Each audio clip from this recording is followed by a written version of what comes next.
dari OSIS SMA Yadika 3. Perkenalkan, nama saya Gizi dan Buata, saya dari kelas 25. Jadi pertanyaan pertama, bagaimana kelompok OSIS bisa terbentuk?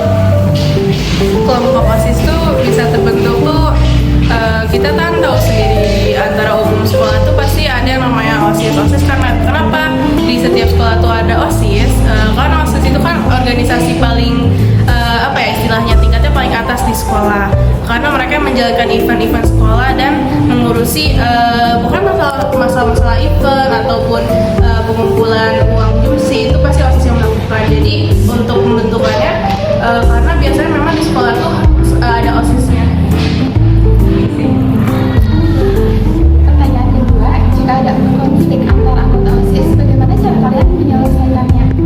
Biasanya kami sebagai anggota OSIS kalau ada konflik antara anggota kami akan dirundingkan di satu tempat dan akan bertukar pikiran kayak kamu kenapa gini, kamu kenapa gitu, kamu kalau ada masalah cerita, kamu kalau ada sesuatu yang mengganjal cerita saja, biar kita itu kan satu organisasi ya. Jadi yang pastinya akan selalu bekerja sama sampai masa bakti kita nanti selesai. Jadi dipastikan yang namanya kenyamanan dalam antar anggota tuh wajib banget. Jadi biasanya kita akan membuat forum untuk membahas itu semua. Pertanyaan yang ketiga, apa aja sih aturan-aturan yang ada di OSIS? Kalau biasanya kan dalam setiap sekolah itu peraturannya beda-beda ya. Tapi kalau dalam khusus SMA Yadika 3 untuk yang non hijab biasanya wajib dikuncir kuda dan memakai penjepit. Serta kalau yang berkerudung itu roknya tidak boleh di atas mata kaki, harus di bawah, dan juga tidak boleh ketat. Juga OSIS ini mempunyai aturan yang jarang di sekolah lain punya. Sesama anggota tuh terutama dengan senior kita harus wajib menyapa. Karena selain untuk bukan yang kayak gila hormat, tapi itu untuk menunjukkan rasa respect kita ke senior dan juga ke guru-guru lainnya. Lalu pertanyaan yang keempat, apakah di OSIS semua anggota memiliki peran atau fungsi masing-masing?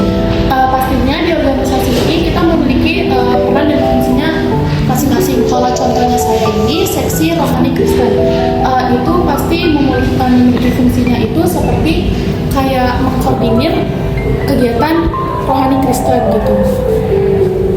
Lalu pertanyaan yang kelima, sampai kapankah waktu jabatan OSIS berakhir?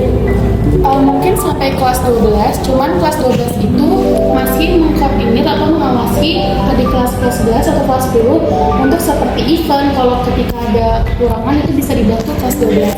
Dan mungkin masa berakhirnya itu setelah pelantikan.